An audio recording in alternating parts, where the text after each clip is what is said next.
Welcome to I dream media. So జనరల్గా BP high blood pressure చాలా మంది ఇబ్బంది పడుతూ ఉన్నారు ఈ సమస్యతోని. ఈ లెక్కలు ఎప్పటికప్పుడు మారుతూ ఉంటాయని కూడా చెప్తున్నారు. ఒకప్పుడు 120/80, ఇప్పుడు 140/90. ఇది కూడా నార్మల్ బీపీ లెవెల్ అంటున్నారు. వాస్తవం ఎంత, అసలు ఎంత ఉండాలి ఒక హెల్దీ పర్సన్కి బీపీ అనేది? ఒక్కొక్కసారి ఫ్లక్చువేట్ అవుతూ ఉంటాయి. మరి దీని గురించి వివరాలు, ఇక బీపీకి సంబంధించిన మెడిసిన్స్ గురించిన పూర్తి వివరాలు ఈరోజు మనతో పాటు ఉన్నారు ప్రముఖ న్యూరో సర్జన్ డాక్టర్ రంగనాథం గారు from Aster prime hospital Ameerpet. వారిని అడిగి పూర్తి వివరాలు తెలుసుకుందాం. డాక్టర్ గారు నమస్తే. డాక్టర్ గారు, జనరల్గా ఏ పేషెంట్ వచ్చినా బీపీ షుగర్లు చెక్ చేస్తూ ఉంటారు. అయితే హై బ్లడ్ ప్రెషర్ అనేది చాలా చాలా కామన్గా కనిపిస్తూ ఉన్న సమస్య, ఏజ్తో సంబంధం లేకుండా. మీరు ఇంతకాలం ఈ వృత్తిలో ఉన్నారు కదా డాక్టర్ గారు. అయితే ఒకప్పుడు బీపీని ఏ ఏజ్లో చూసేవాళ్ళు, ఇప్పుడు ఏ ఏజ్లో చూస్తున్నారు? హై బ్లడ్ ప్రెషర్ని ఎందుకు మారింది, అసలు లెవెల్స్ అంటే ఏంటి? అంటే మేము చదువుకున్నప్పుడు పుస్తకంలో కూడా ఏమిటంటే 120/80 అంటే పై దాన్ని సిస్టాలిక్ బ్లడ్ ప్రెషర్ అంటారు, కింద దాన్ని డైస్టాలిక్ బ్లడ్ ప్రెషర్ అంటారు. సో అది గుండె కొట్టుకొని ఈ రక్తం సరఫరా దాని నుంచి ఆధారపడేది. సో అది నార్మల్ 120/80. కొన్ని సంవత్సరాల క్రితం ప్రపంచ ఆరోగ్య సంస్థ ఇచ్చారు, ఇది ఉన్న పరిస్థితులను బట్టి మారింది, వాల్యూ 120/80 ఇప్పుడు కాదు అని 140 పై వాల్యూ అంటే సిస్టాలిక్, కింద వాల్యూ 90 అయినా కానీ నార్మలే అని వాళ్ళు చెప్పారు. జనరల్గా ప్రపంచం అంతా ఏదైనా ఇలా నిర్దేశించడం అన్నది వాళ్ళు చేస్తారు కాబట్టి వాళ్ళ వాల్యూ బట్టి మనం పోతాం. డాక్టర్ గారు, మీరు ఇంకో మాట అడిగారు, ఏది బ్లడ్ ప్రెషర్ అన్నది హైపర్ టెన్షన్. బ్లడ్ ప్రెషర్ నార్మల్గా అందరికీ ఉంటుంది, హైపర్ టెన్షన్ అంటే బ్లడ్ ప్రెషర్ ఎక్కువ కావడం, అది ప్రమాదం.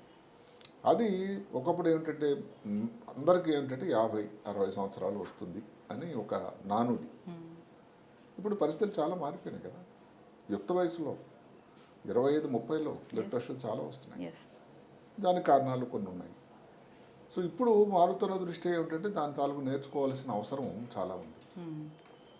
ప్రపంచం అంతా అసలు 1.4 బిలియన్లు బ్లడ్ ప్రెషర్తో బాధపడిన వాళ్ళు ఉన్నారంటే 140 కోట్లు. మన దేశంలోనే 222 మిలియన్లు ఉన్నారు, అంటే చాలా ఎక్కువ కదా. డాక్టర్ గారు, అదే ఇంకొక ముఖ్యమైన విషయం ఏమిటంటే ఈ బ్లడ్ ప్రెషర్ ఎక్కువతో బాధపడిన దేశాల్లో ప్రపంచంలో ఇవి మధ్య ఇన్కమ్ ఉన్న వాళ్ళు, middle income group, lower income గ్రూప్లో. ప్రస్తుతానికి ఇంకా భారతదేశం నెమ్మదిగా ఆ స్టేజ్ దాటి ఇంకా హైయర్ ఇన్కమ్ స్టేజ్కి వెళ్తుంది. బేస్డ్ ఆన్ ఇన్కమ్ గ్రూప్ కూడా బ్లడ్ ప్రెషర్ వస్తుందా అంటే? అలా లెక్కలేస్తారు వాళ్ళు, అట్లా లెక్కలేస్తారు. దానివల్ల ఏమిటంటే ఇప్పుడు మాటకి కొన్ని పేదవాళ్ళు అనుకోండి, వాళ్ళకి సరైన భోజనం చేయడానికి ఆస్కారం లేదనుకోండి, దానివల్ల కొంచెం బ్లడ్ ప్రెషర్ పెరగొచ్చేమో అని ఒక స్టడీ అయితే ఉన్నది. ఇప్పుడు ముఖ్యంగా తీసుకోండి మీరు, ప్రపంచంలోనే బంగ్లాదేశ్, నేపాల్, ఇథియోపియా, ఈ దేశాల్లో అసలు ఉన్న బ్లడ్ ప్రెషర్ పేషెంట్స్ ఇంకెక్కడ లేరు. అంతమంది ఎక్కువ ఉన్నారు. అంతమంది. ఓకే. మన రాష్ట్ర దేశంలోనే తీసుకోండి, ఇప్పుడు రాష్ట్రాలు తీసుకున్నట్టయితే అన్నిటికంటే ఎక్కువ ఉన్నది సిక్కిం. చిన్న రాష్ట్రం, దాంట్లో ఉన్నంత మరి బ్లడ్ ప్రెషర్ అంటే జనాభా దాంట్లో ఉన్నటువంటి బ్లడ్ ప్రెషర్ పేషెంట్ చూసుకుంటే అంత శాతమే. అన్నిటికంటే తక్కువ కేరళ. చూశారు కదా. అంటే ఏమిటి, భౌగోళిక పరిస్థితులను కూడా వాళ్ళు తీసుకునేటువంటి ఆహారం కానీ భౌగోళిక పరిస్థితులు, అంతేకాకుండా ఏదైతే ఆరోగ్యం మీద వాళ్ళకు ఉన్నటువంటి అవగాహన, దాన్ని బట్టి మారుతూ ఉంటుంది. ఒక అన్నిటికంటే ఇంకా చాలా కొన్ని హార్డ్ ఫ్యాక్ట్స్ ఉన్నాయండి బ్లడ్ ప్రెషర్.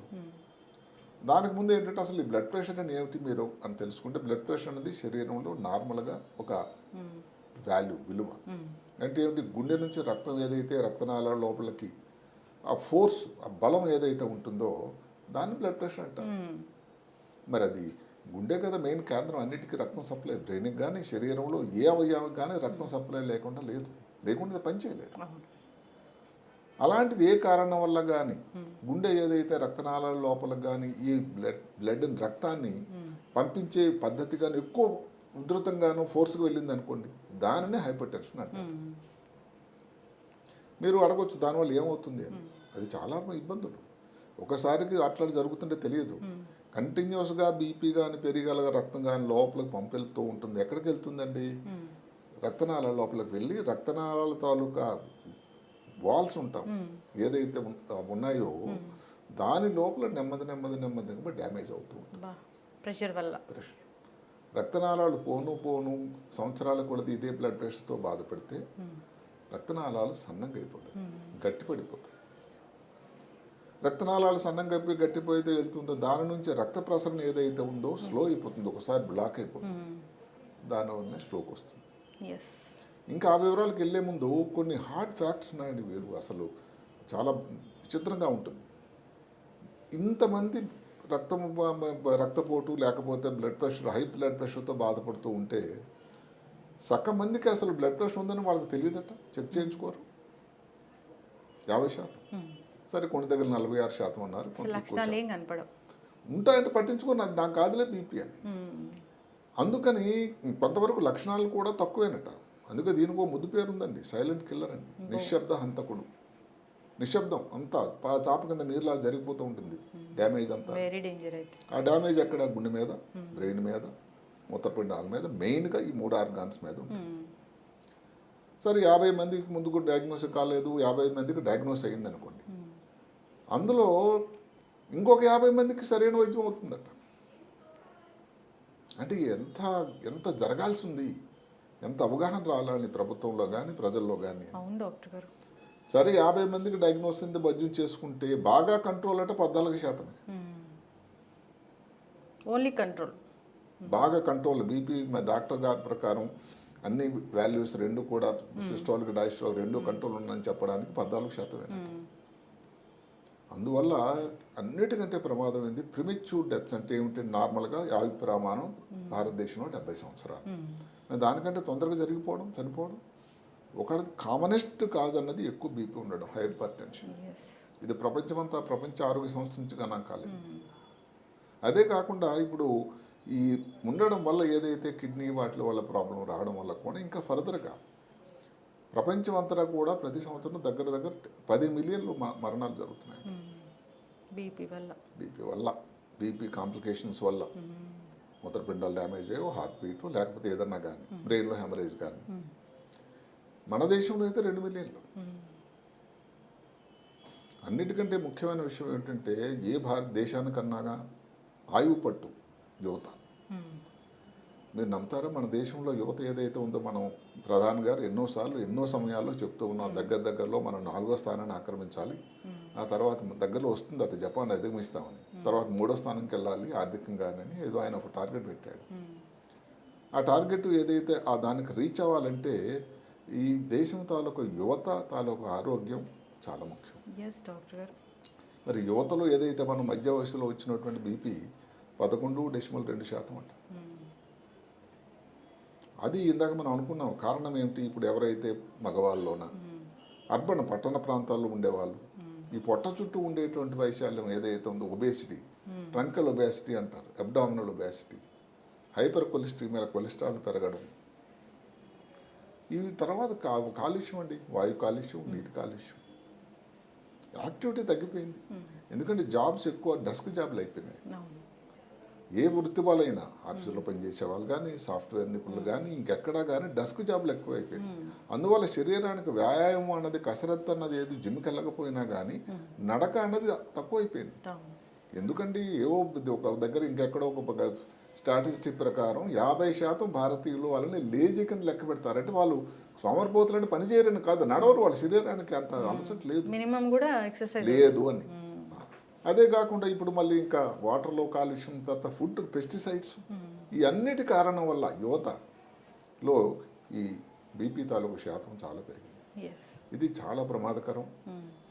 ఇంకా యువతలో ఉన్నటువంటి ఎవరో మన కించపరిచే ప్రయత్నం కాదు కానీ ఈజీ గోయింగ్ యాటిట్యూడ్ ఉంటుంది. నాకు రావడం అంటే బీపీ, నా వయసు ఏంటి అని. మందులు కూడా వేసుకోరు. అవును డాక్టర్ గారు. ఇంకా నేను చెప్పాల్సింది ఏంటంటే బీపీ ఉన్న వాళ్ళలో ఒక 3 వంతుల్లో 1 వంతు ప్రీ డయాబెటిక్ లాగా ప్రీ హైపర్టెన్సివ్ స్టేజ్ అట. అంటే వాళ్ళు వచ్చే సూచనలు ఉన్నాయి. ఉదాహరణ 140కి బదులు 150 ఉందనుకోండి, 90కి బదులు 95 అంటే మరి కొంచెం దాని మీద దృష్టి పెట్టాలి. రిపీటెడ్గా వెళ్ళి బీపీ చూపించుకోవడం కానీ ఇవన్నీ. అంటే ఏంటి, వాళ్ళు తర్వాత హైపర్ టెన్షన్తో ఎవరిని భయపెట్టే ప్రయత్నం కాదండి, కానీ ఇది వాస్తవం. ఒక అవకాశం అయితే ఉంది. అందుకని యువత మీద దృష్టి పెట్టడానికి కారణం ఏంటంటే ఎంఎన్సీ అంటే మల్టీనేషనల్ కంపెనీస్ కానీ, భారత ప్రభుత్వం కానీ, స్టేట్ గవర్నమెంట్లో కానీ వితోదంగా వాళ్ళ ప్రయత్నం వాళ్ళు చేస్తూ ఉన్నారు. సంవత్సరానికి ఒకసారి మీరు కనీసం వెళ్ళి ఒక హెల్త్ చెకప్ చేయించుకోండి. బీపీ ఒకసారి వెరిఫై చేయించుకోండి. బీపీ కానీ క్యాంపులు, ఫ్రీ క్యాంపులు పెడుతున్నారు ప్రతి కార్పొరేట్ హాస్పిటల్ వాళ్ళు, ఎన్నో జరుగుతున్నాయి. మరి దాని తర్వాత ఫాలోఅప్ వీళ్ళు ఏం చేస్తున్నారు, ఎంతమంది వెళ్ళి డాక్టర్ని సంప్రదిస్తున్నారు, ఎంతమంది మందులు వాడుతున్నారు, ఇది మనం ఆలోచించాల్సిన విషయం. ఇది చాలా శోచనీయం. ఇప్పుడు ఈ బీపీ అనుకోండి, అంత సింపుల్ అక్కడితో లాగండి. బీపీ వల్ల ఎమర్జెన్సీ కొన్ని ఉన్నాయండి. మనం చెప్పిన స్ట్రోక్ చాలా ఎమర్జెన్సీ. ఇంకొక మాట ఉంది, హైపర్ టెన్సివ్ ఎన్సెఫలోపతిని, అంటే బీపీ ఎక్కువైపోయి సడన్గా 200 దగ్గరికి వెళ్ళిపోయి కింద 120 వచ్చింది అనుకోండి, అసలు మనిషి గజిబిజి అయిపోతాడు, కన్ఫ్యూజన్ అయిపోతాడు, మాటలో తేడా వస్తుంది, ఫిట్స్ వస్తుంది, అప్పై హాస్పిటల్లో అడ్మిట్ అవ్వాల్సినటువంటి అవసరం కూడా పడుతుంది. 200 దాటాలి, సిస్టోలిక్, డయాస్టాలిక్ ఆ దగ్గరలో ముందు తెలియకండి, అది ఇంకేం కారణాలు లేకుండా సడన్గా అంత ప్రభావం వస్తుంది. అందువల్ల ఏమిటంటే బీపీ అన్నది హైపర్ టెన్షన్ ఒక ఎమర్జెన్సీగా కూడా, యాక్సిడెంట్ అయితేనే ఎమర్జెన్సీ కాదు, బీపీ పెరగడం వల్ల కూడా ఎమర్జెన్సీ. రెండోది స్ట్రోక్లో రెండు, దాని గురించి 2 మాటలు మాట్లాడుకుందాం. మూడోది స్త్రీలలో ఏదైతే ఉందో ప్రీ ఎక్లాంప్సియా, గర్భిణీ స్త్రీ ఉంది, ఆ థర్డ్ ట్రైమిస్టర్ 3 భాగాలంటే 6 నెలలు దాటిన తర్వాత ఈ ప్రీ ఎక్లాంప్సియా అనేటువంటి ఒక ఇబ్బంది ఉంది. Very danger. ఆ టైంలో కాలు వాపులు రావడం, బీపీ పెరగడం, ఇవన్నీ సహజమైంది, కూడా ఎమర్జెన్సీ. దానివల్ల హాస్పిటల్ అడ్మిట్ చేసిన సన్నివేశాలు ఈ గైనకాలజిస్ట్ ఛాన్స్ తీసుకోరు. సరే డెలివరీ అయిపోయింది, నార్మల్ అయిపోయిన తర్వాత ఇంకా అన్నిటికంటే ఒక ముఖ్యమైన విషయం ఏంటంటే, ఎవరైతే స్త్రీలో డెలివరీ అయ్యారో, ఒక బిడ్డ బాబు ఆరోగ్యంగా ఉన్నారు, సంతోషమే, ఆ తర్వాత వాళ్ళ ఫాలోఅప్ మిస్ అవుతున్నారు. వాళ్ళలో బీపీ పెరగడానికి అన్నటువంటి అవకాశం చాలా ఎక్కువ ఉందట. అన్నిటికంటే మిస్ అవుతున్నటువంటి ఈ ఏరియా, ఈ వ్యక్తులు చాలా ముఖ్యం. అంటే ముందు వాళ్ళు బ్లడ్ ప్రెషర్కి నాంది అవుతారు అని ఇన్ని విషయాలు ఉన్నాయి. ఇప్పుడు బ్లడ్ ప్రెషర్ అంటే దానికి టెస్టులు అని అనుకున్నట్టయితే మనకు అందరికీ తెలిసినవే. శబ్దం ముఖ్యంగా ఏంటంటే కిడ్నీ మీద ఏమైనా ప్రాబ్లం ఉందా, చిన్న వయసులో వచ్చి కాలంగా వచ్చినట్టయితే, బీపీ కానీ వచ్చినట్టయితే ఏమన్నా కానీ మూత్రపిండాల పైన ఏదైతే ఉందో ఎడ్రినల్ గ్లాండ్స్ అని ఉన్న తేడా ఉందా, జెనెటిక్గా కొంతవరకు అవకాశం, ఇవన్నీ అవన్నీ టెస్టులు సింపుల్ టెస్టులే. ఒక అల్ట్రాసౌండ్ కిడ్నీ తాలూకు సైజు చెప్పడానికి, స్ట్రోక్ వచ్చిందో అలాదని చెప్పాలంటే బ్రెయిన్ కోసం. ఇంతకుముందు మన కిడ్నీ మీద వీటి మీద అన్నది కన్నా న్యూరోసర్జన్గా 2 మాటలు, మెదడు, నరాలు, వాటి మీద బ్లడ్ ప్రెషర్ తాలూకా ప్రభావం మనం మాట్లాడదాం. ఎలాంటిదంటే బ్లడ్ ప్రెషర్ బ్రెయిన్ మీద ఉన్నంత ఎఫెక్ట్ అసలు నమ్మశక్యంగా. డిమెన్షియా అంటాం, అంటే ఏమిటి, మతిమరుపు. అది తెలియకుండా రోజుకి మన కళ్ళ ఎదుట వ్యక్తి, అంత తెలివైనటువంటి వ్యక్తి, ఆ తెలివి తక్కువైపోతుంది. ఇంకోటి అందరూ గమనించాల్సింది ఏంటంటే, ఇది ఎలాంటిది, ఇది బ్లడ్ ప్రెషర్ వల్ల ఏదైతే డిమెన్షియా వస్తుందో అది మోడిఫైయబుల్. అంటే ఏమిటి, ఇంగ్లీష్లో ఏ మాటది, మనం కానీ సరైనగా సమయంగా కానీ దానిని గుర్తించి దానికి వైద్యం చేసినట్టయితే బ్లడ్ ప్రెషర్కి, డిమెన్షియా ముందుకు వెళ్ళడం కానీ, డిమెన్షియా వల్ల ఇంకా పరిస్థితి అదుపులో లేకుండా కానీ జరగదు. అది చాలా చాలా ముఖ్యం. పూర్తిగా మర్చిపోతారు. అవును. ఈ బ్లడ్ ప్రెషర్ వల్ల ఇంకేంటి, రక్తనాళాల్లో, బ్రెయిన్లో ఉండే రక్తనాళాల్లో తేడా వస్తుంది. స్మాల్ వెసల్ ఇస్కిమియా అంటాం. అదే కాకుండా పెద్ద రక్తనాళాలు ఉంటుంది. ముందు హైపర్ టెన్సివ్ ఎన్సెఫలోపతి అని చెప్పాం. ఒక్కొక్కసారి బ్రెయిన్ లోపల, అంటే స్కల్ పుర్రె లోపల ఒత్తిడి ఎక్కువ పెరిగిపోతుంది. దాన్ని ఇంక్రీజ్డ్ ఇంట్రాక్రేనల్ హైపర్ టెన్షన్, అంటే మెదడు లోపల ఉండేటువంటి ప్రెషరు పెరిగిపోతుంది. దానివల్ల కంటిలో చూపు తగ్గిపోతుంది, తలనొప్పి, దాన్ని ఇంక్రీజ్డ్ ఇంట్రాక్రేనల్ టెన్షన్ అంటే. దానివల్ల కంటి చూపు తగ్గిపోవడానికి కూడా ఆస్కారం ఉంటుంది. అది అప్పటి వరకేనా లేదంటే పర్మనెంట్గా అయిపోతున్నారు? అది నేను గుర్తించడం కానీ లేట్ అయింది అనుకోండి. ఒకసారి ఏమిటంటే కంటి చూపు కానీ తగ్గిందంటే రికవర్ అవడం అన్నది వాళ్ళ అదృష్టం బట్టే ఉంటుంది. అది అయ్యే సమయంలో గుర్తించాలి. అక్కడ కూడా ఏమిటి, బ్లడ్ ప్రెషర్ పెరగడం వల్ల ఇలా కంట్లో చూపుతారు రాకుండా కన్నా కంట్లో టెస్టులు చేసి దానికి మిస్ అయ్యారనుకోండి, లేట్ అయింది అనుకోండి, ఒకసారి ఇబ్బంది ఉంటుంది. దానికి సరే ఒక న్యూరోసర్జన్ తాలూకు పర్యవేక్షణ అనేది అవసరం. వెన్నుపాము అనుకోండి, వెన్నుపాములో సడన్గా ఒక న్యూరో ఇన్ఫ్లమేషన్ అంటారు, వాపులాగా వస్తుంది అది బ్లడ్ ప్రెషర్ వల్ల.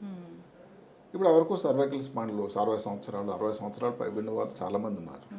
ఇప్పుడు వాళ్ళలో ఈ బీపీ వల్ల, ఈ సర్వైకల్ స్పాండిలోస్ ఉన్న వాళ్ళలో ఏమిటంటే ఈ ఒత్తిడి అన్నది ఎక్కువ పెరుగుతూ ఉంటుంది. ఇప్పుడే ఇంకో పేషెంట్ వచ్చారు ఇప్పుడు చూపించుకోవడానికి సర్వైకల్ స్పాండిలోసిస్. సరికదా నెమ్మదిగా ఏమిటి, ఇది తాలూకా మెదడు తాలూకాలో ఉండేటం రక్తనాళాల తాలూకా రిజర్వ్ కెపాసిటీ. భగవంతుడు ఏమిటంటే మెదడుకి రక్తనాళాలకి ఆరోగ్యంగా ఉండడానికి ఒక కెపాసిటీ ఇచ్చాడు. ఈ బీపీ ఏం చేస్తుంది, ఇందాక చెప్పాను చాప కింద నీరులాగా నెమ్మదిగా ఆ కెపాసిటీని తగ్గించేస్తూ ఉంటుంది. అదే కాకుండా రక్తనాళాల్లో ఉండేటువంటి ఆ వాల్స్, గోడల్లో ఉండేటువంటి గోడల్ని ఛేదించి పూర్తిగా స్ట్రోక్ రావడం కానీ పార్షియల్ స్ట్రోక్ రావడం కానీ ఇవన్నీ జరుగుతూ ఉంటాయి. ఇందాక చెప్పినట్టుగా ఈ రక్తనాళాల్లో కానీ ప్రాబ్లం వస్తే ఏమవుతుంది, ఫస్ట్ గట్టిపడిపోతాయి, దాని లోపల రక్త ప్రసరణ స్లో అయిపోతుంది, బ్లాక్ అయిపోతుంది. దానివల్ల వచ్చేది ఇస్కీమిక్ స్ట్రోక్. అంటే ఏమిటంటే రక్త ప్రవాహం ఒక ప్రాంతానికి వెళ్ళదు. అది 90% స్ట్రోక్ అంటే అదే. ఒక్కొక్కసారి రక్త ప్రసరణ అనేది ఎక్కువైపోయి నేరో అయిన దగ్గర ఎక్కువైపోతుంది. అక్కడ రక్తనాళాల్లో రప్చర్ అయ్యి రక్తం కానీ లోపల ప్రవాహం బ్రెయిన్లోకి వస్తూ వచ్చేదానిని హెమరేజిక్ స్ట్రోక్ అంటారు. ఇది ఇంకా ప్రమాదకరమైనది. ఇది ఒక 10%. ఈ రెండు కూడా దానివల్ల కాంప్లికేషన్స్. ఇది స్పైనల్ కార్డు, తర్వాత మెదడు, ఇంకా నరం. కంటిలో నరం అంటే అన్నిటికంటే అసలు ఊహించనిది. కంటిలో ఉండే రక్తనాళాల్లో బ్లడ్ ప్రెషర్ తాలూకా ప్రభావం వచ్చి కంటి చూపు పోతుందట. లక్కీగా అదృష్టవశాత్తు ఎక్కువ శాతం కాదు. ఆ తర్వాత ఈ నర్వస్ సిస్టంలో మనం సెంట్రల్ నర్వస్ సిస్టమ్ అంటాము, తర్వాత ఆటోనామిక్ నర్వస్ సిస్టమ్. అంటే అసంకల్పితంగా అది పనిచేస్తూ ఉంటుంది. అందులో ఇంకా 3 విభాగాలు ఉన్నాయి. సింపథెటిక్, పారాసింపథెటిక్, ఎంథెటిక్ అని ఉంటుంది. రెండుగా క్లుప్తంగా 2 మాటలు చెప్పుకున్నాం. సింపథెటిక్ అంటే ఏదైనా వచ్చిందంటే ట్రామా మీద వెళ్తున్నారు, ఎవడో రోడ్డుకి ఎదురుగా మోటార్ సైకిల్ నడిపించాడు, సడన్గా మనకు రెస్పాన్స్ వస్తుంది, ఏమిటి వీడు ఇట్లా చేశాడని కోపం వస్తుంది. అప్పుడు ప్రేరేపించే ఏదైతే ఉందో దానిని సింపథెటిక్ నర్వస్ సిస్టమ్ అంటారు. అంటే సానుభూతి నాడీ మండలం అని. వెంటనే ఒక రెస్పాన్స్ వస్తుంది, వీడు ఏంటి ఇలాగని.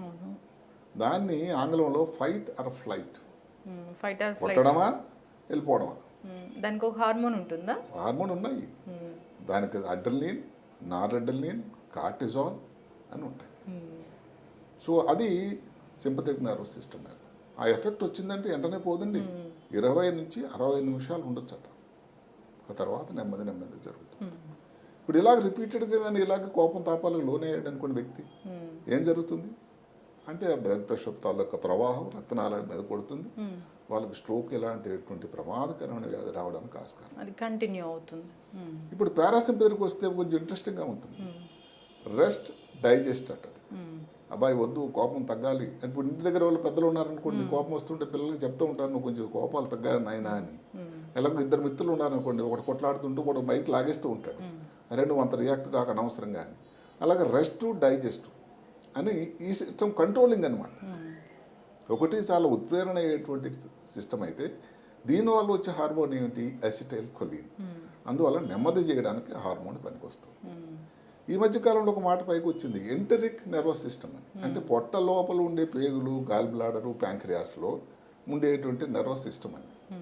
దానికి ఇంకొక పేరు పెట్టారు, సెకండ్ బ్రెయిన్ అంట. బ్రెయిన్ ఇక్కడ ఉంటుంది కదా, ఏదైతే పొట్ట లోపల ఏదైతే ఉండే ఈ నరాల సముదాయాన్ని కూడా సెకండ్ బ్రెయిన్ అంటారు, లేదంటే గట్ బ్రెయిన్ అని. ఇప్పుడు ఈ మధ్యకాలంలో చాలా పరిశోధనలు దాన్ని బట్టి కూడా వస్తూ ఉన్నాయి. పొట్ట మంచిగా ఉంటే అంత బాగుంటుంది అని. అది ఏదన్నా ప్రాబ్లం జరిగితే పొట్ట గడవెళ్ళాడుతుంది, పొట్ట తాలూకు ఇండికేషన్ ఇస్తుందని ఈ మధ్యన కూడా సూచనలు కూడా దాన్ని బట్టి వస్తూ ఉన్నాయి. మొత్తం మీద ఏమిటి, బ్లడ్ ప్రెషర్ అన్నది చాలా ఇబ్బందికరమైంది. సంఖ్య నెమ్మదిగా పెరుగుతూ ఉంటుంది. దీనికి ఎవరు అడిగారు మరి కంట్రోల్ చేయడం అంటే స్ట్రాటజీస్ ఏంటండి? ఏముందండి స్ట్రాటజీ, తెలిసినవే పాతవి. సాల్ట్ తగ్గించండి, పొటాషియం, కాల్షియం, మెగ్నీషియం ఉండేటువంటి వస్తువులు, పళ్ళు, ఫలహారాలు, ఆకుకూరలు, కాయగూరలు తీసుకోండి. ఒకటి స్మోకింగ్ ఆపేయండి, ఎక్సర్సైజ్ చేయండి, ఆల్కహాల్ బాగా తగ్గించండి. బీపీ వచ్చింది అని అంటే మీరు డాక్టర్ గారి తాలూకా సంరక్షణ అవసరం. దయచేసి నాకు తగ్గిపోయింది, నాకు అవసరం లేదనుకొని ఏదో మళ్ళీ సడన్గా ప్రాబ్లం తెచ్చి పెట్టుకోకండి. మందులు రెగ్యులర్గా వాడండి. ఇవి స్పెషల్గా ఏం లేదు. ఈ మధ్య కాలంలో దీనికోసం కొన్ని ఇంపార్టెంట్ పరిశోధనలు కూడా వచ్చాయి. ఇది కూడా అందరూ గమనించండి. ఒకటి ఏమిటి అంటే ఆర్టిఫిషియల్ ఇంటెలిజెన్స్. ఇప్పుడు ప్రతి దగ్గర అదే మాట వింటున్నాం.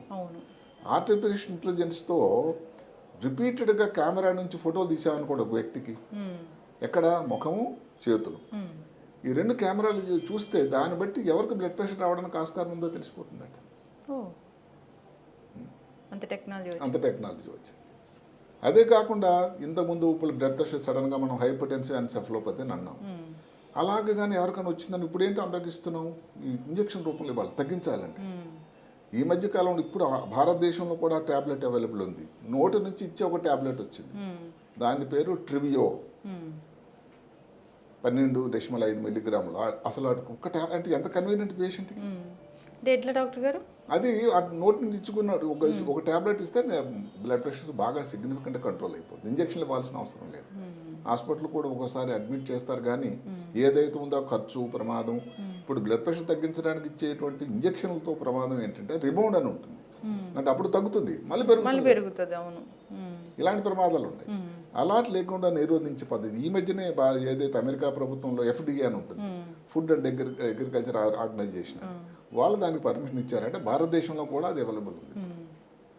ఇప్పుడు ఇస్తున్నారా మీ దగ్గర? ఇక్కడ ఇంకా మనకి అవైలబిలిటీ కొంత ఉంది, కొంచెం కాస్ట్ ఉంటుంది కదా ఇలా. సరే, ఇంతకుముందు మనం డైట్ గురించి అయితే మనం చెప్పుకున్నాం. డైట్ అప్పుడు చెప్పినా ఇప్పుడు చెప్పినా అది స్పెసిఫిక్గా సాల్ట్ తక్కువ చేయాలి, షుగర్ తక్కువ చేయాలి, ఆకుకూరలు కాయగూరలు ఎక్కువ ఉండాలి, గ్రిల్డ్ ఫుడ్ ఇవన్నీ తగ్గించాలి, వ్యాయామం అవసరం. ఎవ్రీడే ఒక బనానా తింటే కూడా, బనానా వల్ల కూడా ఏదైనా కానీ అసలు ఫ్రూట్ అంటే దానివల్ల బనానా ఏంటంటే సాధారణంగా అవైలబుల్ అయ్యేటువంటి ఫ్రూట్. సెపరేట్గా మీరు ఏదో న్యూజిలాండ్ వచ్చిన కివియనో లేకపోతే ఏదో తినక్కర్లేదు. ఇలాంటి తిన్నట్టు దానివల్ల ఏంటంటే ఈ కాల్షియం కానీ ఇవన్నీ కానీ విపులంగా ఉంటాయి, మెగ్నీషియం, పొటాషియం అవన్నీ. దానివల్ల కూడా బీపీ తగ్గడానికి కూడా ఆస్కారం అయితే ఉంటుంది. అందువల్ల అన్నిటికంటే ముఖ్యమైనది ఏంటంటే బ్లడ్ ప్రెషర్ అనేది ఒక ప్రమాదం. 222 మిలియన్లు భారతీయులు ఉంటే అందులో మనం ఉండకపోవడానికంటూ ఆస్కారం ఏం లేదు. రాకూడదని కోరుకుందాం, కానీ ముందు జాగ్రత్తగా మధ్యలో డాక్టర్ దగ్గరికి వెళ్ళి సంప్రదించడం అయితే చాలా అవసరం. దాన్ని బట్టి వాళ్ళకి ఇబ్బంది రాకుండా ఒకేసారి ఏదో హైపర్టెన్షన్, ఎన్సెఫలోపతి వచ్చో, లేకపోతే ఇంక్రీజ్డ్ ఇంట్రాక్రేనియల్ టెన్షన్, స్ట్రోక్ వచ్చో, అలాంటప్పుడు ఒకసారి స్ట్రోక్ వచ్చిందని దాని పరిసరాలను ఇంతకుముందు చాలాసార్లు మనం స్ట్రోక్ గురించి చెప్పుకున్నాం. ఇంత అంతా కాదు, కొన్ని మిలియన్లు కణాలు నాశనం అయిపోతాయి. బ్రెయిన్లో ఏంటంటే కణాలు డ్యామేజ్ అయితే దాని రికవరీ అనేది అంత సింపుల్గా ఉండదు. అందువల్ల ఇవన్నిటికీ కారణభూతమైనది బ్లడ్ ప్రెషర్. పర్టికులర్గా నా ఉద్దేశం, నేను అందరికీ చెప్పేది ఏమిటంటే ముఖ్యంగా యువత, ఈ భారతదేశం తాలూకు ఆర్థిక ప్రగతి ముందు ఏదైతే ఉందో ఆ కుటుంబానికి ఆసరా వాళ్ళే. వాళ్ళ ఆరోగ్యం ఉంటేనే కుటుంబం ముందుకు వెళ్తూ ఉంటుంది. ఇప్పుడు దానికోసం కూడా ఒక దృష్టి అందరూ పెట్టాలి. ఇది అందరూ కూడా ఆలోచించాల్సినటువంటి విషయం.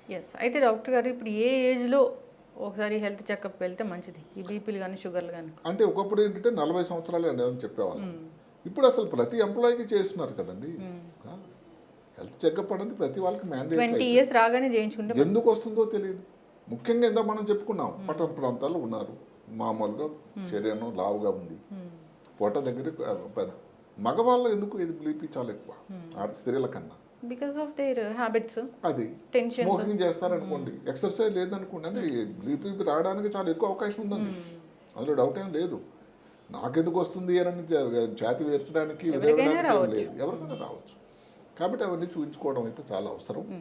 మరి డాక్టర్ గారు, ఇన్నేళ్ళ ఈ ఎక్స్పీరియన్స్లో ఏం లేవు, ఓన్లీ బీపీ ఉంది అని వచ్చిన పేషెంట్కి పూర్తి స్థాయిలో బీపీ తగ్గిపోయి మందులు ఆపేసిన పేషెంట్స్ అసలు ఎవరైనా ఉన్నారండి? తక్కువ శాతం. ఎందుకంటే ఇప్పుడు దానికని అది కూడా మాట ఏంటంటే, ఇప్పుడు రకాలు ఏదో బీపీ ఎక్కువ ఉండడం 3 రకాల మందులు వాడాము, తర్వాత 2 అవ్వచ్చు, 1 అవ్వచ్చు. పూర్తిగా ఆపేయడం అన్నది అది చాలా అంటే అవతల వ్యక్తి ఎంత దానికి పనిచేసుకున్నాడు, ప్రయత్నం చేశాడు, ఎంత దీనిగా భోజనం ఎంత కట్టుదిట్టం చేశాడు, బరువు ఎంత తగ్గాడు, కొవ్వు పదార్థాలు ఎంత తగ్గాయని ఇన్ని విషయాల మీద ఆధారపడి ఉంటుంది. ఈ మధ్యకాలంలో బీపీ గురించి చాలా ఇంట్రెస్టింగ్ ఒక స్టడీ వచ్చింది. నంబర్ 13వ తారీఖున అది ప్రచురితం అయింది. అమెరికన్ జర్నల్ ఆఫ్ న్యూరాలజీ అని, అంటే ఇండెక్స్డ్ జర్నల్ అంటాం, ప్రపంచంలోనే బెస్ట్ నా జర్నల్. దాంట్లో వచ్చిన విషయం చాలా చాలా ముఖ్యమైనది. ఇదేమిటి? స్ట్రోక్కి సంబంధించిన వివరాలు వాళ్ళు చాలా బాగా అనలైజ్ చేశారు అమెరికా వాళ్ళు. ఇంతకుముందు ఏంటి స్ట్రోక్, మనం బీపీ, స్మోకింగ్, ఊబకాయం, ఆల్కహాల్, ఈవెన్ డయాబెటీస్ అని చెప్పుకునే వాళ్ళం కదా. ఇప్పుడు ఏంటి తెలుసా, బీపీ వల్ల గుండె ఏదైతే కొట్టుకోవడం ఇర్రెగ్యులారిటీ ఉండడం వల్ల, స్మోకింగ్ వల్ల అత్యధికంగా స్ట్రోక్స్ వస్తున్నాయి. దానికి కారణం ఏంటంటే బీపీ వల్ల పెద్ద రక్తనాళాలు, మధ్య సైజు రక్తనాళాలు డ్యామేజ్ అవుతున్నాయి. ఇది చాలా క్లియర్ విశ్లేషణ. డయాబెటీస్ అంటే ఏదైతే మధుమేహం, లేకపోతే ఊబకాయం ఉంటే సంతోషం అని చెప్పట్లేదండి, డయాబెటీస్ కంట్రోల్ చేసుకోక్కర్లేదని చెప్పటంలా. దానివల్ల స్ట్రోక్ వచ్చేటువంటి అవకాశం తక్కువ. మరి డయాబెటీస్ ఉన్న వాళ్ళు వచ్చేది ఏంటి? స్మాల్ వెసల్ ఇస్కీమియా, చిన్న రక్తనాళాల మీద దాని ప్రభావం. అంటే జ్ఞాపశక్తి తగ్గిపోవడం, ఏదో గిడ్డినెస్ లాగా. ఉదయం నుంచి నేను 2 పేషెంట్ అదే రకం పేషెంట్ చూశాను. అందువల్ల ఏమిటంటే స్ట్రోక్ రావడానికి పెద్దది కానీ చిన్నది కానీ అత్యధికమైనటువంటి రిస్క్ ఫ్యాక్టర్ అన్నది BP. BP BP BP Yes. ఇది కానీ రెగ్యులర్గా మీరు చేసుకున్నట్టయితే దాని తర్వాత వచ్చేటువంటి ప్రమాదకరమైన పర్యవసానాలు అన్నీ కూడా కట్టుదిట్టం చేసి అడ్డకట్ట వేసి మీరు మీ కుటుంబం ఆరోగ్యంగా ఉంటారు. Yes. అయితే డాక్టర్ గారు ఇంతకుముందు నేను మీతో బీపీ ఎపిసోడ్ చేశాను, దాని కింద కామెంట్స్ చాలా వచ్చాయి. బీపీ చెక్ చేసుకునే టైం ఏంటి, ఇంటి దగ్గర చెక్ చేసుకునే దాన్ని బట్టి మందులు రాస్తారా, లేదా ఒకసారి ఇక్కడ వచ్చినప్పుడు హాస్పిటల్లో రీడింగ్స్ని బట్టి మందులు రాయడం జరుగుతుందా, అది కరెక్ట్ వాల్యూసే వస్తాయా అని అడిగారు. ఇప్పుడు బీపీ నార్మల్ వాళ్ళకి కూడా మీరు ఉదయం నుంచి సాయంకాలం వరకు వర్క్లో చాలా టెన్షన్గా ఉన్నారు, యాంగ్జైటీగా ఉన్నారు, చాలా డ్రైవింగ్ చేశారు, ఆఫీసులో అసలు ఖాళీలు దొరకలేదు, అలాంటప్పుడు మీరు బీపీ చూపించుకున్నారనుకోండి వాల్యూ ఎక్కువ వస్తుంది. నిద్ర లేచి కొంచెం రిలాక్స్గా ఉన్నారు, న్యూస్ పేపర్ చదువుతున్నారు, ఆ టైంలో మీ ఇంటి దగ్గర ఎక్కడ డాక్టర్ ఉన్నా, సాయంకాలం ఏదో మధ్యాహ్నం నిద్రపోయి లేచారు, ఆఫీస్కి వెళ్ళలేదు, ఆదివారం రిలాక్స్గా ఉన్నారు, చూపించుకోండి. అలాంటి టైంలో వచ్చిన రికార్డింగ్ కరెక్ట్ ఉంటుంది. అదే కాకుండా ఒకసారి రికార్డింగ్ వచ్చినంత మాత్రాన వాళ్ళకి బీపీ ఉందని ముద్ర వేయం. ఒక 2 సార్లు 3 సార్లు రికార్డింగ్ చేసి ఒక పేపర్ మీద రాసుకోవాలి. అలాగే ఏదో ఆకాశం వైపు చూసి ఏదో బీపీ ఎక్కువ ఉంది తక్కువ ఉందని చెప్పడం కాదు. దయచేసి అందరూ గమనించండి, ఎవరైనా ఆశాస్పదం కాదు ఇది. దాని మీద ఒక రికార్డు ఒక పేపర్ మీద రాసుకోవాలి. అంటే అప్పుడు ఎంత ఉంది, ఇప్పుడు ఎంత ఉంది. మందులు వాడుతూ ఉన్న వాళ్ళకి ఏమిటంటే అంత రెగ్యులర్గా చూపించాల్సిన అవసరం ఉండకపోవచ్చును. ఇప్పుడైతే డిజిటల్ బ్లడ్ ప్రెషర్ రికార్డింగ్ సౌకర్యాలకు ఉన్నాయి, డాక్టర్ దగ్గరికి వెళ్ళేటువంటి అవకాశం కూడా తగ్గింది. ఇప్పుడు డిజిటల్ బ్లడ్ ప్రెషర్ ఓకేనా డాక్టర్ గారు? అంటే అది ఆ కంపెనీని బట్టి ఉంటుంది. అది కొన్ని స్టాండర్డైజ్ ఉంటాయి, కొన్ని చౌకబారు వచ్చినట్టయితే దానివల్ల మళ్ళీ సస్పెషన్ ఉంటుంది. అయితే ఒక్క మాటకి ఏంటంటే నాకు తెలిసి అదే మా ఇన్స్ట్రుమెంట్ ప్రతిరోజు వాడుతూ ఉంటే ఎర్రర్ తక్కువ ఉంటుంది కదండి. ఇప్పుడు ఇంతకుముందు ఎక్కువ వచ్చినప్పుడు అదే మెషిన్, ఇప్పుడు తక్కువ వచ్చినప్పుడు కూడా అదే మెషిన్. అయినా మధ్యలో ఒకసారి ఏదైతే మీ ఫిజిషియన్ లేకపోతే అవసరాలు కార్డియాలజిస్ట్ను ఎవరిని సంప్రదించడం అనేది చాలా చాలా అవసరం. ఎందుకంటే ఎక్కడన్నా మిస్ అవ్వడానికి ఆ మెషిన్ ఆ రోజు పని చేయలేదు అనుకోండి, దానికి ఏదో ఛార్జింగ్ ఎన్నో రకాలు ఉంటాయి, టెక్నికాలిటీస్ ఇవన్నీ. అందువల్ల అది ఏమాత్రం డౌట్ వచ్చిందంటే మాత్రం డాక్టర్ని వెళ్ళి సంప్రదించాల్సిన అవసరం, ఎందుకంటే మళ్ళీ రిస్క్ తీసుకోకుండా ఉండడానికి. ఎస్. అయితే డాక్టర్ గారు 120/80 ఇది నార్మల్గా చెప్తారు, లేదంటే ఇప్పుడు అన్నట్లు 140/90. ఇప్పుడైతే 140/90. ఒకసారి 120 ఉండి ఇది 90+ ఉంటే డయాస్టాలిక్ 90+ ఉంటే కొంచెం అంటే ప్రమాదం రాబోయే సూచన ఉంది అని ఒక హెచ్చరిక. ఆ టైంలో మూత్రపిండాల మీద ఎఫెక్ట్ వచ్చిందా, ఒక యూరియా క్రియేటినిన్ లేకపోతే మూత్రపిండాల సైజు, ఆయన స్మోకరా, ఇవన్నీ అంటే ఒక్క ఫ్యాక్టరీ ఒకటే కాకుండా మిగతావి ఎంత వెయిట్గా ఉన్నాడు, అది లిపిడ్ ప్రొఫైల్ అని టెస్ట్ ఉంటుంది, దాంట్లో కానీ కొలెస్ట్రాల్ ట్రైగ్లిజరైడ్స్ ఎంత ఎక్కువ ఉన్నాయి, ఇలాగా అవన్నీ కానీ ఉండేటట్టయితే మీకు ఎక్కువ హైపర్ టెన్షన్ వచ్చేటువంటి రిస్క్ చాలా ఎక్కువ ఉన్నది. జాగ్రత్తతో ఉండండి, మీరు డాక్టర్ గారి దగ్గరికి వెళ్ళి దాన్ని సంప్రదించాలి. బీపీ టాబ్లెట్ వేసుకునే టైం అంటే ఏం డాక్టర్ గారు? అంటే అది ఏ టైంని బట్టి ఉంటుంది. కొన్ని డైరుటిక్స్తో ఇచ్చే మందులు ఉంటాయి. అంటే ఏంటి డైరుటిక్స్ అంటే ఏమిటంటే మూత్రం ఎక్కువ వచ్చేటువంటి కిడ్నీ మీద దాని వాటర్ని తీసేసేవి, అది మరి ఉదయం టైం ఇవ్వాలి. అలాగే కొన్ని మామూలుగా ఇచ్చేటువంటి మందులు ఉంటాయి, అవి సాయంకాలం అన్న వేసుకోవచ్చు, మధ్యాహ్నం. అది జనరల్గా ఏమిటంటే ఏ టైంని బట్టి ఎంత బీపీ ఎక్కువ ఉంది, ఏ రకమైన మందు ఇస్తున్నారు డాక్టర్ గారు, దాన్ని బట్టి ఉంటుంది. ఎస్, ఖచ్చితంగా డాక్టర్. ఏదైనా కానీ జాగ్రత్తలు తీసుకోవాలని కోరుకున్నాం. బీపీ టాబ్లెట్ రాశారంటే ఇంకా దాన్నే 5-6 ఏళ్ళు వాడుతూ ఉంటారు, అది చాలా చాలా తప్పు. ఫాలోఅప్ అనేది డాక్టర్ చెప్పినట్టు, ఎందుకంటే అది అవసరాన్ని బట్టి మారొచ్చు. అవును, నేను ఇందాక చెప్పినట్టుగానే 2 టాబ్లెట్లు వాడి ఇప్పుడు అవసరం లేనప్పుడు ఎందుకు వాడతారు? ఒక్కొక్కసారి ఆ మందు తాలూకా ప్రభావం కూడా తక్కువైపోవచ్చు. ఇందా చెప్పినట్టుగా రక్తనాళాలు ఏదైతే కానీ సంవత్సరాల కొద్ది గట్టి పడిపోయి అనుకోండి, అదే మందు దాని మీద పనిచేస్తుందా, అంత ప్రభావం ముందులాగా ఉంటుందా? ఈ మందుల్లో కూడా కొన్ని చెప్తున్నారు, ఏదైతే బ్లడ్ బ్రెయిన్ బ్యారియర్ ఇంతకుముందు చెప్పుకున్నాం చాలాసార్లు, కోవిడ్ టైంలో కూడా బ్రెయిన్ లోపల ఒక వ్యవస్థ సృష్టికర్త అమర్చాడు, దాన్ని క్రాస్ చేసి ఏవైతే మందులు వెళ్తాయో అది కూడా కొత్త పరిశోధన ఒకటి వచ్చింది లేటెస్ట్ అబౌట్ ఈ బీపీ, ఏది టెల్మెసాటాన్ అని, లిసినోప్రిల్ అని, రామిప్రిల్ అని, ఇలాంటి మందులు అది క్రాస్ చేసి వెళ్తుందట. అవి మందులు బాగా పనిచేస్తాయి. ఓకే, ఎస్, ఖచ్చితంగా డాక్టర్ గారు. జనరల్గా అయితే జాగ్రత్తలు తీసుకోవాలని కోరుకున్నాం. ఆహార నియమాలు పాటించాలి, లైఫ్ స్టైల్లో చేంజెస్ చేయాలి. మీరు చెప్పినట్లుగా ఖచ్చితంగా ఏదో ఒక ఎక్సర్సైజ్ అనేది, ఖచ్చితంగా శారీరక శ్రమ అనేది అందరూ జిమ్కి వెళ్తేనే అయిపోయింది కదా. జిమ్ కాదు, ఇప్పుడు ఇంతకు ముందు చెప్పుకున్నట్టుగానే ఒక ఉదాహరణకి మీరు ఆఫీస్లోనే అరగంట సేపు 40 గంట సేపు కూర్చున్నారు. మీరు ఏం చేస్తారంటే ప్లానింగ్, సాటర్డే సండేనా నాకు టైం దొరుకుతుంది, ఆఫ్ అవుతుంది, నేను ఆ రోజు ఇంకేదో పని దొరుకుతుందండి, పోస్ట్పోన్ అయిపోయిందిగా. అందుకని ఒకటి ఇదేది అప్పు ఉంచకూడదు, ఏ రోజుకి ఆ రోజు ఎక్సర్సైజ్ అంతే. లేదు అది కూడా కష్టం అని అంటే మీరు గంట సేపు కూర్చుంటే ఊరికి 5 నిమిషాలు వెళ్ళి అటు ఇటు ఒక రౌండ్ కొట్టి ఫ్రెండ్స్ అన్ని పలకరించారండి, అంటే ఆ టైంకి అయిపోయింది. తెలియకుండానే మీరు 8 గంటల డ్యూటీ ఆఫీస్లో ఉంటే 8 × 5 40 నిమిషాలు మీరు వాకింగ్ చేసినట్టే. ఎక్కడ కూడా సైన్స్ ఏం చెప్పట్లేదు ఒకేసారి అంతా నడవాలి అని. అంచెలంచెల వారికి కూడా చేయొచ్చు. ఎస్ మొత్తం మీద వ్యాయామం అవసరం శరీరానికి. ఎస్ ఖచ్చితంగా డాక్టర్ గారు చాలా చక్కగా చెప్పారండి. బీపీ ఈ సిరీస్ కంటిన్యూ చేద్దాం డాక్టర్ గారు. చాలా డౌట్స్ ఉంటాయి ఇప్పుడు. దీని తర్వాత కూడా కామెంట్స్ అనేవి వస్తూ ఉంటాయి. దాంతో కలిపి మనం చేద్దాము. చక్కటి ఇన్ఫర్మేషన్ అండి. ధన్యవాదాలు. నమస్తే.